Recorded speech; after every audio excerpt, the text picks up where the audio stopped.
Assalamualaikum warahmatullahi wabarakatuh. Kembali lagi di YouTube channel saya, teman-teman. Perkenalkan, nama saya Noriska Indriani dari kelas P2K Akuntansi dengan NIM 20622012448 dari Universitas Muhammadiyah Tangerang. Di sini saya akan membuat video tutorial singkat kembali untuk memenuhi nilai mata kuliah Desktop and Cloud Accounting yang dibimbing oleh Bapak Dr. Ari Eksani SEMAKT. Di video kali ini saya akan membuat video tutorial tentang penginputan jurnal yang dibuat pada sistem Excel. Untuk video selanjutnya atau video lengkapnya, mari kita simak. Dan layar utama dari Excel-nya, ini Excel ini kita buat dari kita dapatkan dari dosen saya. Jadi kita cukup menginput nomor jurnal saja. Di sini sudah ada sheetnya dari menu utama, daftar akun, kode bantu, jurnal, buku besar dan lainnya. Untuk step pertama kita namakan dulu untuk nama perusahaannya. Yang pertama itu ada perusahaan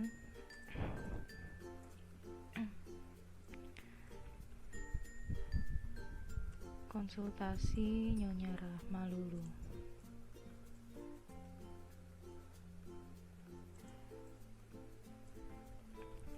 Ya, untuk periode pelaporannya dari bulan April 2016. Kalau sudah kita enter, nah dia otomatis ininya jadi berubah sendiri ya. Nanti kalau sudah kita cek dulu untuk nama-nama akunnya. Ya, ini dia untuk nama akunnya. Di sini sudah otomatis by system dari Excel dosennya ini. Jadi kalau memang yang nggak sesuai ataupun kalian mau merubahnya dulu, ini kalian hapus aja dulu, nggak apa-apa. Nanti ini juga kalian hapus. Ini juga kalian hapus.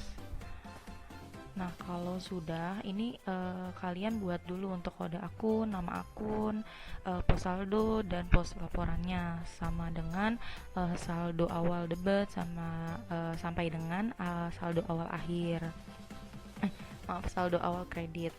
Nah, nanti kalau misalkan kalian sudah bertemu dengan ini, kalian buat dulu nih untuk daftar akunnya, kode akunnya, nama akunnya. Kalau yang saya telah buat itu, sebelumnya mohon maaf kalau memangnya saran saya, kalau misalkan kalian mau membuat seperti ini, kalian buat dulu aja di Excel biasa, takutnya nanti ada koreksi atau apapun, jadi gampang.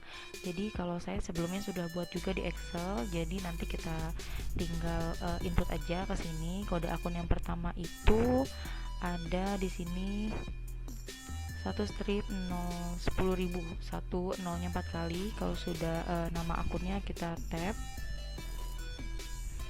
Ya, nama akun yang pertama itu aset.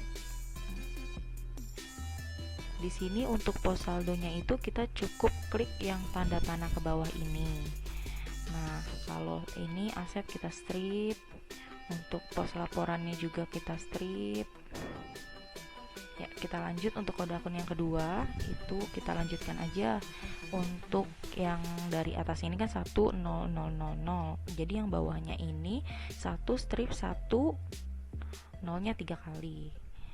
Ya, kalau sudah kita tap, untuk nama akun yang keduanya itu di saya aset lancar.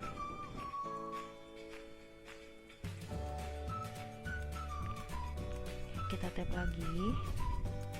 Ininya nanti kalau memangnya belum berurutan nggak apa-apa ya, nanti kita tinggal rapikan untuk boldnya juga. Yang penting nanti kita ketik semuanya dulu, baru nanti kita rapikan. Nanti pos saldonya juga masih sama, ini sama. Terus kita nomor akun yang ketiga 1 strip 1001, kita tap. Yang ketiga itu kas. Ya, untuk pos saldonya di kas itu dia debit atau debit.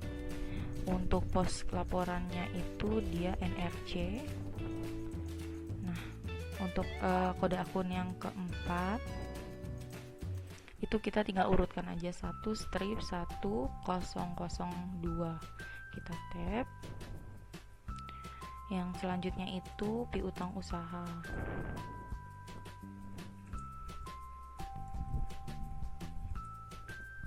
Kalau sudah kita tap, nah untuk piutang usaha pos saldonya sendiri itu sama kayak kas. Jadi kita jangan lupa di sini kita pilih nggak usah diketik manual, karena kalau diketik manual takutnya nanti salah. Saya juga pernah sebelumnya pas saya lagi coba itu saya ketik manual, tetapi dia malah fatal. Kalau memang salah dia kadang nggak bisa untuk melanjutkan, jadi harus buat dari awal lagi. Jadi kalau saran saya langsung aja diklik untuk tanda panah yang ke bawah ini gitu. Nah untuk yang kelima ini kita ikutin lagi satu strip 00 satu strip maaf 1003. Setelah kalian input semua, ini untuk nama akunnya kalian dengan sesuai dengan kebutuhan kalian, sesuai yang di soal. Ini sudah saya buat juga tadi kan, di akun 11003 ini berisi perlengkapan. Nah ini kalian lanjutkan saja sesuai dengan yang mengikuti di soal. Nanti kalau memangnya sudah, dia sampai bawah yang terakhir itu ada di beban asuransi. Nah ini untuk pos saldo, pos laporannya nanti dia akan kita cukup kalau di Excel ini kita cukup membuat daftar akun sama jurnal saja. Nanti untuk buku besar, neraca lajur, laba rugi sampai dengan neracanya dia otomatis ngelink kalau memang untuk kode akun, nama akun, pos saldo dan pos laporannya ini sudah sesuai. Tetapi kalau memang nanti di neraca, laba rugi ataupun neraca lajurnya ada yang dia tidak terlihat ataupun nggak sesuai, berarti tandanya ada yang salah di kode akun, nama akun, ataupun di pos saldo ataupun di pos laporannya. Nanti kalian tinggal cek lagi aja kalau memangnya ada yang nggak sesuai seperti itu. Untuk selanjutnya, kalau kita sudah buat daftar akun, kita cek dulu nih untuk di neracanya dia sudah otomatis atau belum. Kita klik dulu di neraca.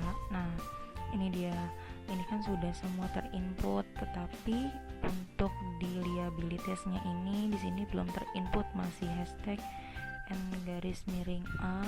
Untuk kode akunnya masih 2 strip 0-nya 3 kali 1. Nah kalau masih seperti ini kita nggak apa-apa, ini kita hapus aja di kode akunnya. Kode akunnya kita ini kita klik, terus kita ubah jadi yang sesuainya aja. Jadi yang di kedua itu seharusnya kan setelah liabilitas itu ada utang usaha. Kita sesuaikan untuk kode akunnya itu apa. Untuk di utang usaha itu, kalau untuk kode akunnya itu di 2 strip 1001, berarti kita ubah aja. Nanti kalau udah seperti ini 2 strip 1001 kita enter, dia otomatis langsung muncul untuk utang usahanya.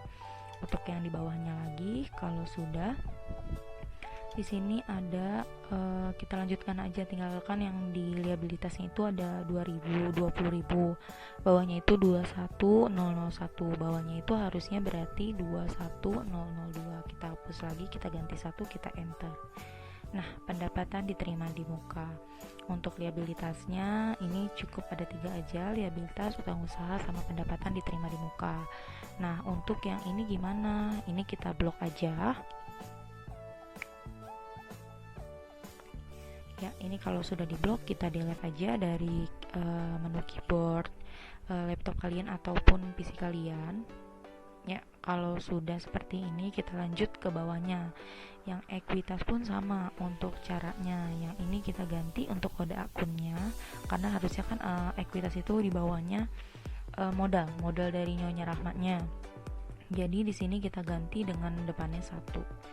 Kita ganti untuk kode akunnya aja, kita ganti 1, kita enter. Yang bawahnya itu seharusnya prive, jadi kita ganti 0 yang depannya ini jadi ganti 1, dia otomatis akan menjadi prive Nyonya.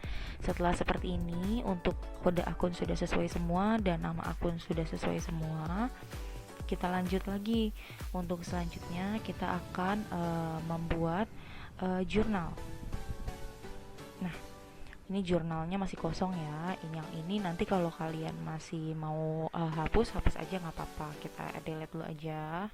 Nanti kalau memang udah hapus dia otomatis kode akunnya juga terhapus. Nanti kalau kalian input untuk tanggal transaksi, keterangan, nama akun, dia otomatis harus ada, wajib ada di kode akunnya di sini terisi semua. Jadi semisal di tanggal 1 untuk keterangannya ada apa, misalkan pembelian aset ataupun adanya apa, nanti nama akunnya apa, nanti di sini dia akan muncul otomatis untuk kode akunnya.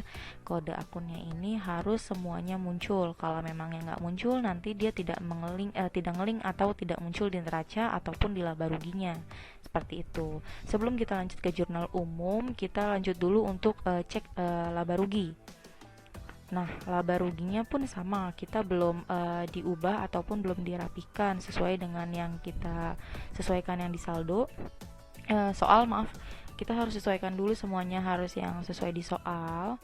Jadi nanti kalau memang sudah sesuai, kita input jurnal, dia nanti otomatis sudah otomatis semua setelah kita input jurnal. Jadi di sini yang pertama itu ada pendapatan. Nah, di bawahnya ini seharusnya kode akunnya kita ganti lagi. Di sini diganti 1. Kita enter. Nah, dia otomatis jadi pendapatan jasa. Nah, untuk di beban usahanya itu kita sesuaikan aja sama yang di daftar akunnya. Beban usahanya itu ada berapa aja sih? Kalau yang tadi kan ada di beban iklan, beban gaji, beban telepon, beban listrik, beban sewa, sama beban asuransi. Jadi cukup itu aja, sisanya untuk kode akun dan nama akun dihapus. Saya contohkan, ini kita klik lagi. Ini untuk 0 yang pertamanya diganti jadi 1 kalau sudah kita enter. Nah, ini diganti lagi jadi 1 depannya kalau sudah kita enter. Nah, dan seterusnya sampai dengan yang terakhir itu kita menjalankan di transaksi ada beban asuransi. Nah, ini juga diganti.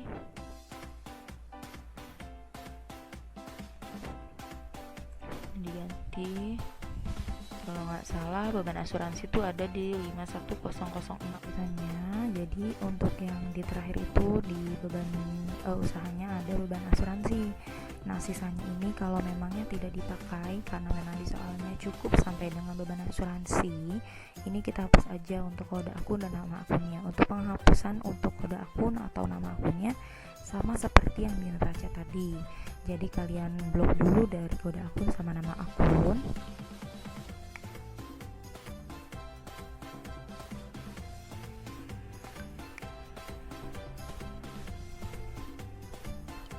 Nah, kalau sudah seperti ini kalian delete. Lakukan yang hal sama sampai dengan dia habis, sampai dia benar-benar 0.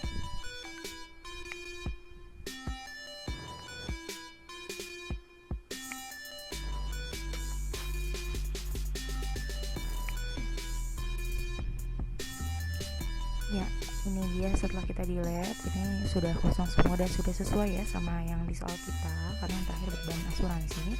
Setelah seperti ini kita balik lagi ke jurnal. Nah, untuk di jurnal ini kita diurutkan sesuai dengan intinya ke transaksinya. Di yang tanggal pertama itu kita di tanggal 1, kita isi aja 01/04 karena kan bulan April ya 2016. Kalau sudah kita beri keterangannya di yang pertama itu, kalau saya lihat di soal itu ada penerimaan aset ya.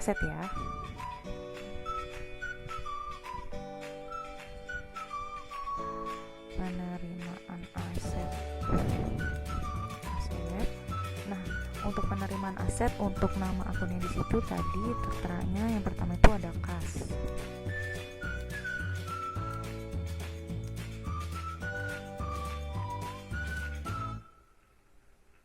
Di sini ada kas, yang kedua ada piutang usaha.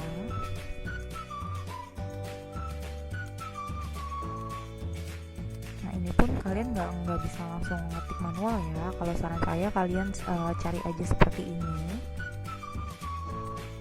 Karena takutnya nanti kalau salah akan agak ribet ya. Jadi kalau saran saya dicari aja di sini piutang usaha. Harus pelan-pelan memang.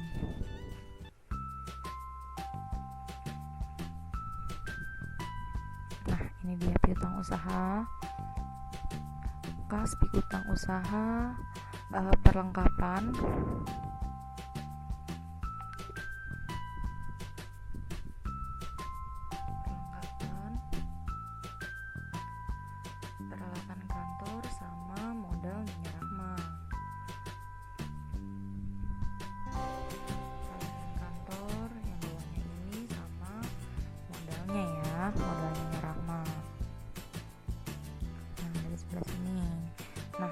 nama akunnya kita buat dulu. Nah, ini pun otomatis langsung terisi. Nanti kalau memangnya salah satu dari kode akunnya tidak muncul ataupun tidak tampil, jadi kalian cari aja, misalkan harusnya di sini lengkap 2. Jadi kalian kebawahkan lagi aja, coba di lengkap 3, nanti kalian ketik lagi untuk nama akunnya, nanti dia muncul atau tidak. Pokoknya kalian cari aja untuk BAIS yang mana. Kadang memang ada yang bisa dan ada yang nggak bisa gitu. Pokoknya intinya ini kode akun harus muncul, harus wajib muncul, karena dia berpengaruh nanti ada di neraca sama di laba ruginya, seperti itu. Jangan lupa untuk saldonya itu diisi. Untuk kasnya itu kita isi ada di debit sejumlah 13.100.000 ya kalau disekal. Kalau sudah kita enter, untuk piutang usahanya 3 juta rupiah.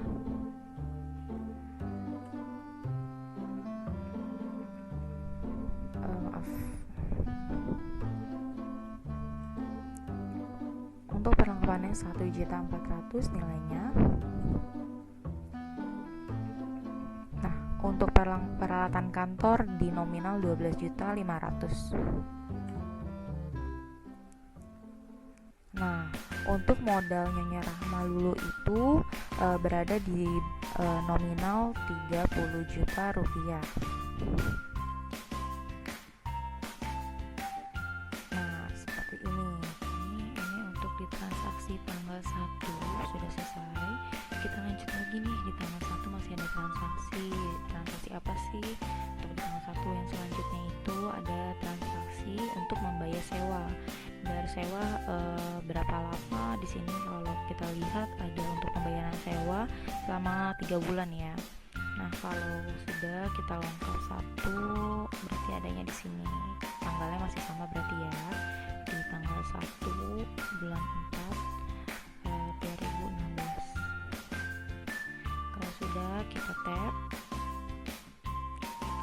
Untuk keterangannya berarti membayar sewa untuk 3 bulan ya.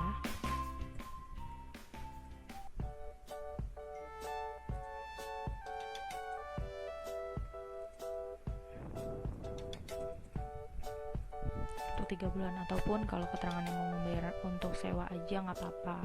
Nah, kalau untuk nama akunnya ada apa sih? Kalau untuk pembayaran sewa selama 3 bulan ke depan itu berarti yang pertama itu ada sewa dibayar di muka.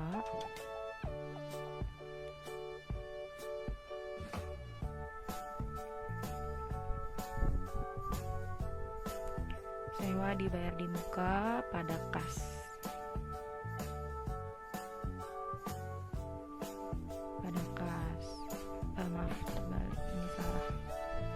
Sewa dibayar di muka, bawahnya ini kas. Sebenarnya kalian enter pun nggak apa-apa sih ini, asalkan dengan hati-hati aja. Nah, ini kas. Nah, ini kan sudah muncul nih. Pokoknya yang kalian harus cek ataupun kalian harus benar-benar lihat itu setelah kalian input nama akunnya, harus kalian cek langsung ke kode akunnya, dia muncul atau tidak. Kalau memang sudah muncul, kita isi dulu nih di nominalnya. Untuk di sewa dibayar di muka itu, sewa dibayar di muka sejumlah berapa gitu kan. Sewa dibayar di muka adanya di debit sejumlah 4.800.000. Kalau sudah kita enter, nah untuk kasnya itu berarti adanya di kredit ya, 4.800.000. Nah, ya seperti ini kalian semua kalian isi per tanggal transaksinya.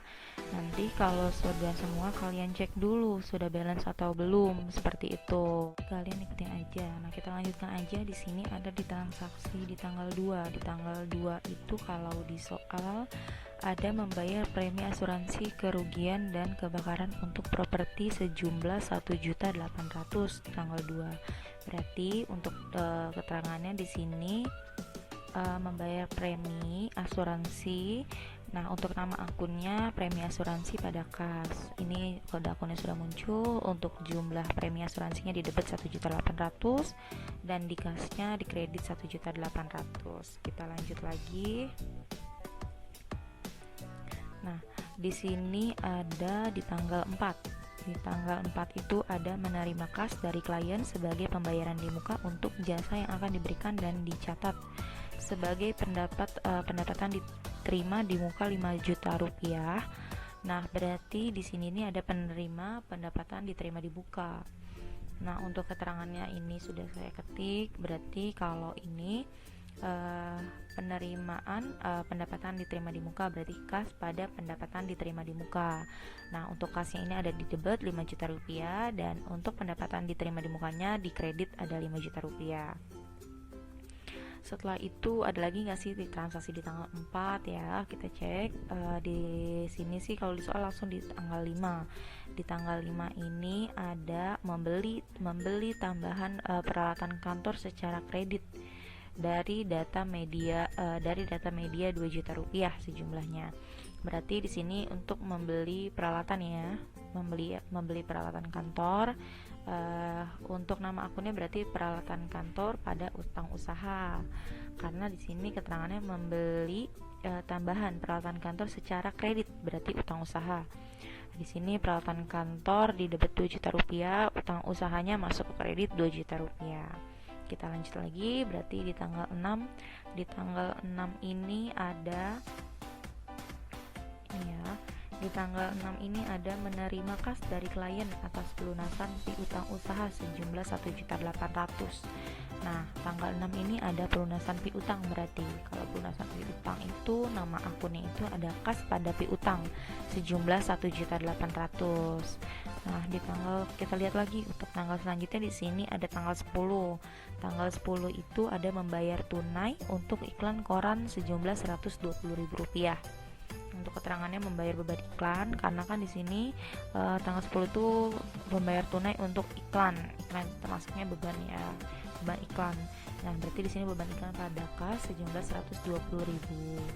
Nah, kita lanjut lagi nih, di sini ada di tanggal 12. Tanggal 12 itu ada soalnya tuh membayar data media sebagian dari utang pembelian pada tanggal 5 April 1.200.000. Nah, untuk keterangannya di sini tuh ada mencatat pendapatan piutang karena memang di tanggal 5 itu kalau kita lihat kan memang ada utang ya secara kredit 2 juta rupiah. Jadi di sini nama akunnya piutang usaha sama pendapatan jasa.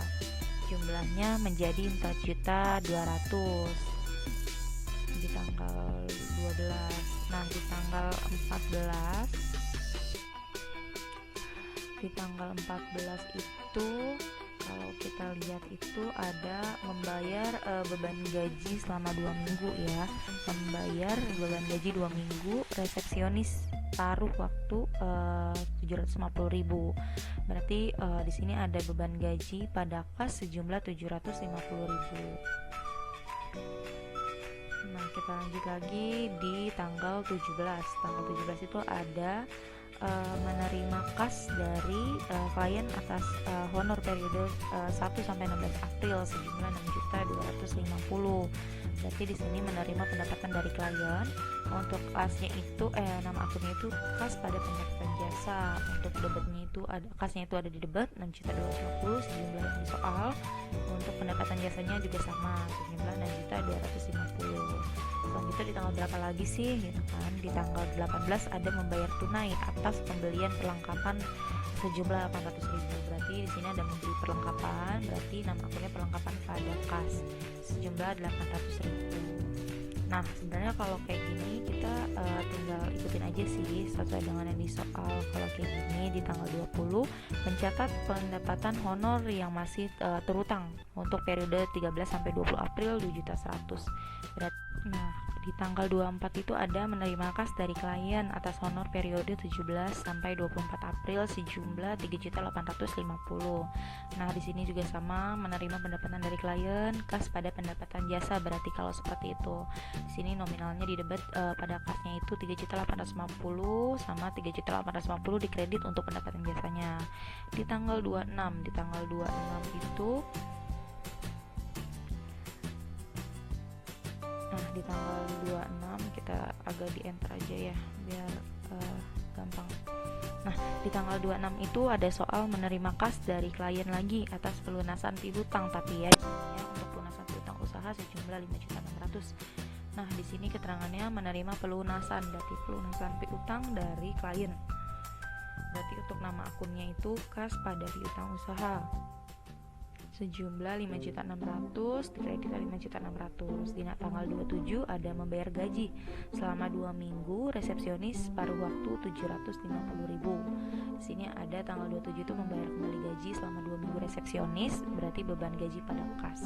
Untuk beban gajinya masuk di debit 750.000 dan kasnya masuk di kredit 750.000. Di tanggal 29 kita cek membayar tagihan telepon, berarti bulan April 130.000, berarti membayar tagihan telepon, beban telepon pada kas.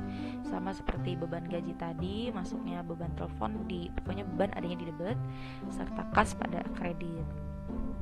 Tanggal 30 pun sama, dia membayar tagihan listrik ya, berarti tagihan listrik jumlah 200.000 ini masih sama, ininya juga udah muncul. Di tanggal 30 selanjutnya itu ada menerima kas lagi dari klien nih atas honor periode 25 sampai 30 April sejumlah 3.050.000. Berarti di sini menerima pendapatan dari klien lagi, berarti kas sama pendapatan jasa. Di sini ada 3.050.000 sama 3.050.000 di kredit untuk pendapatan jasa. Nah, untuk di tanggal 30 transaksi yang ketiga di sini mencatat pendapatan honor yang masih terutang untuk sisa bulan April 1.500.000. Di sini berarti mencatat pendapatan piutang usaha sama pada pendapatan jasa ya 1.500.000, 1.500.000. Nah, di transaksi terakhir ada Rahma melakukan penarikan tunai sebesar 6 juta untuk keperluan pribadi. Berarti kalau memangnya yang perusahaan ini memiliki yang perusahaan ini kan Nyonya Rahma ya, berarti Nyonya Rahma ini menarik dananya sendiri, berarti itu termasuk prive. Berarti di sini penarikan uang perusahaan berarti prive pada kas. Prive Nyonya Rahma sejumlah 6 juta di debit dan kasnya 6 juta di kredit. Kalian bisa cek juga langsung di buku besar. Nah, di buku besar kalau sudah, ataupun kalau kalian mau memastikan di neraca lajur bisa. Nah, di neraca lajur ini sudah terlihat ya untuk jumlah terakhir, laba atau ruginya. Dan di sini sudah balance 20.950, sama untuk neracanya, hasil neracanya itu di 54.800. Coba kita cek dulu untuk di laba ruginya. Nah, ini dia untuk laba ruginya. Tadi untuk nilainya kan kalau di neraca lajur itu ada di sini ya 1.950 sama 19 juta. Nah, ini dia, berarti sudah balance teman-teman. Coba kita cek lagi di step yang paling terakhir itu ada di neraca. Ini dia, untuk di hasil neraca sudah sesuai juga ya teman-teman. Untuk di saldo aktiva terakhirnya itu total aktiva di 48.800.000 dan juga di total kewajiban ekuitasnya juga hasilnya 48.800.000. Kalau sudah semua seperti ini berarti teman-teman sudah berhasil melakukan penginputan jurnal ke sistem Excel. Ini kalau ini kan memang saya dibuatkan ataupun diberi tugas oleh dosen saya. Nah, kalian juga bisa coba nih teman-teman, kalau memangnya ada juga yang memang sama seperti saya, tinggal kita coba dulu lihat dari yang soalnya dan step yang saya tadi dari awal sudah saya sebutkan. Nanti kalau memangnya dari hasil neraca lajur, laba rugi ataupun sampai neracanya sudah sesuai, berarti teman-teman sudah berhasil melakukannya. Seperti itu teman-teman. Oke ya teman-teman, untuk video singkat yang bisa saya buat, terima kasih yang sudah menonton. Untuk teman-teman semua, saya mohon maaf apabila ada kekurangan ataupun kelebihan dalam pembuatan video dan tutur kata saya, karena saya pun masih dalam pembelajaran. Sekali lagi terima kasih banyak yang sudah menonton. Saya akhiri, wabillahi taufiq wal hidayah. Wassalamualaikum warahmatullahi wabarakatuh. See you next video. Bye.